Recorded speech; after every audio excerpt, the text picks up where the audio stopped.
This is part 2 of lesson 1 for standard 7, the living world, adaptations and classification. So come along children, let's learn it. Now let's learn about the adaptation in plants. Now observe and complete the chart. Include other plants from your own region too. The first one is done for you. Now let's take the example of the lotus. Lotus, the plant, its habitat is aquatic, that is, it lives in water. What about its roots? Its roots are fibrous and the leaves are large and round with waxy layer.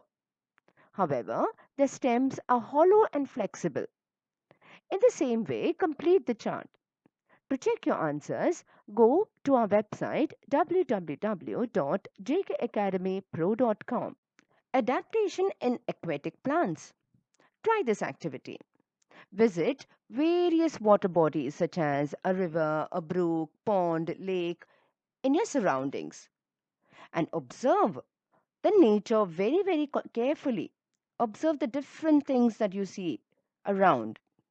What differences do you observe between terrestrial, that is land, and aquatic plants, that is water plants?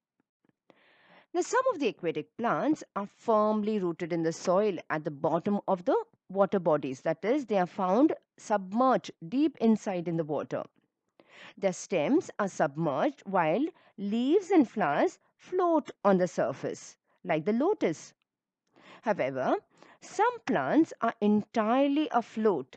Their roots are not anchored in the soil. The surfaces of leaves and stems of many aquatic plants are covered with a waxy layer. Now, leaves of some aquatic plants are thin and slender like a ribbon.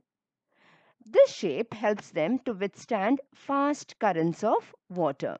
Air spaces in stems and petioles of aquatic plants are useful for floating in water. So, because of these air spaces, the plant becomes very light and slow. It can float in the water and can move from one place to the other. Use your brain power.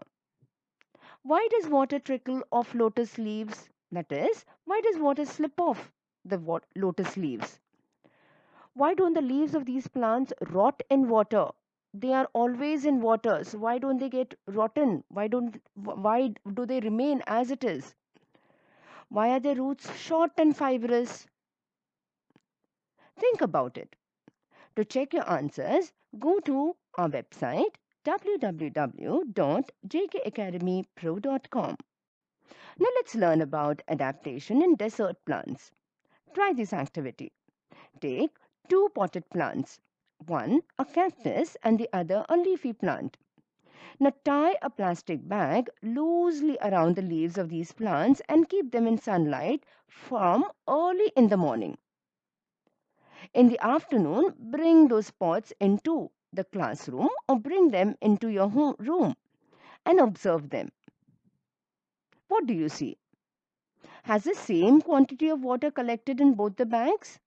Now, desert plants are either leafless or the leaves are like small needles or have been modified into thorns. Now, if you look at the picture, that pointed thorny things are actually their leaves, and the fleshy part is the stem. So, as a result, that is, because of this, they lose very little water by evaporation.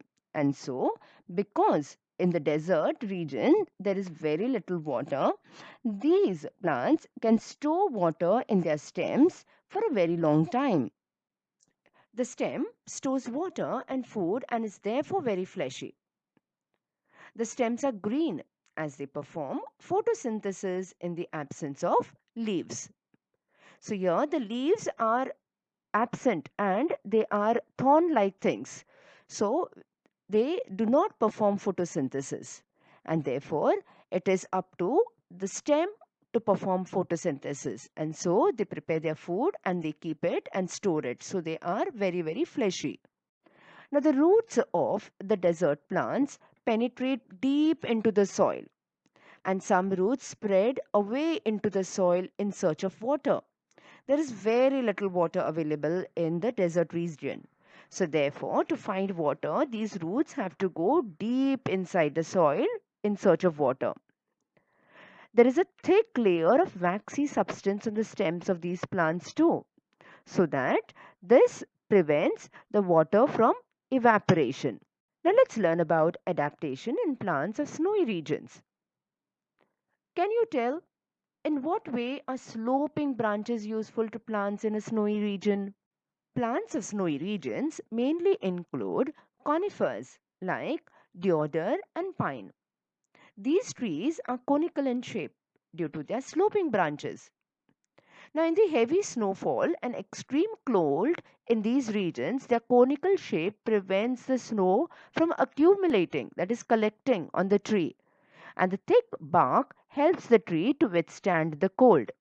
So, because of their shape, the snow doesn't stay on and it slides down. So, because of this, the snow doesn't collect on the leaves, and so the leaves can survive. Now, let's learn about the adaptation in plants of forest regions. A variety of plants, trees, shrubs, and herbs are found in forests. These plants compete amongst themselves for sunlight. Hence, trees grow tall to get sunlight, and climbers and vines grow to a great height with the support of trees. Spring like tendrils on the stems of some climbers is an example of adaptation. Let's learn about adaptation in grassland plants. Now we find diverse types of bushes and grasses in the grasslands. Now these grasses have fibrous roots, and because of these fibrous roots, these grasses prevent soil erosion. So we find that the forest in equatorial regions are very, very dense, that is, they are very thick. Now we find animals like tiger, elephants, and deer can remain hidden in these grasses. However, grasses in cold regions are very short. Animals like the rabbit are found in such grasses. Vast meadows are found in hilly areas as well as plains. So, meadows means open land where just grass is grown very far and wide. Observe and discuss. Now, watch a variety of plants. Observe them very, very carefully. Observe their roots, observe their plants, observe their stems, leaves, etc. You can observe plants like potato, groundnut, yam, water hyacinth, aloe, acacia, carrot, onion, beet, bitter gourd, grapevine, etc. And if you don't find these plants, you can observe other plants in your surroundings. Let's learn about adaptation for ingestion of food in plants, that is, taking food in. Now, most of the plants we know are anchored in the ground and are autotrophic. It means that they can prepare their own food. However, there are some plants like dodder, that is Cuscuta. They are parasitic. It means that they depend on other plants for their food. They cannot prepare their own food. Now, this is because the plant body of dodder consists of yellow wire like stems. Now, it is leafless and therefore cannot perform photosynthesis. However, it has hostorial, that is, sucking roots for absorbing nutrients from the host plant, that is, on the plant from where they absorb all the nutrients. So, that plant is called the host plant.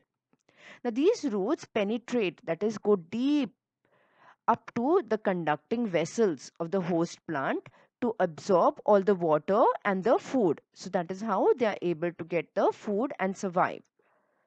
Now, plants like fungi do not have chlorophyll and cannot perform photosynthesis. Now, you should recall that chlorophyll is a green substance in most of the plants that help them to perform photosynthesis. Now, fungi do not have chlorophyll and so they cannot perform photosynthesis. So, how do they get food? They obtain food from starchy foodstuffs like bhakri and bread, and they have root like fibers for absorption of food. The plants also need nitrogen, phosphorus, and potassium for their growth. Now, where do they get this from? They get it from the soil. Now, what about the plants that grow where it is deficient of nitrogen? So, the plants like Drosera, that is sundew, Venus flytrap, pitcher plant, etc., fulfill their need for nitrogen by consuming insects. Now, how do they do that? Because of their shape, because of their color, all the insects get attracted to it. And these plants have adapted themselves in such a way that the insects get attracted to them. So, once the insects get attracted to them, they hold them captive. That is, they are able to trap them. And so they consume them. That is, they eat them up. Fill in the blanks. Write your answers in the comment section below.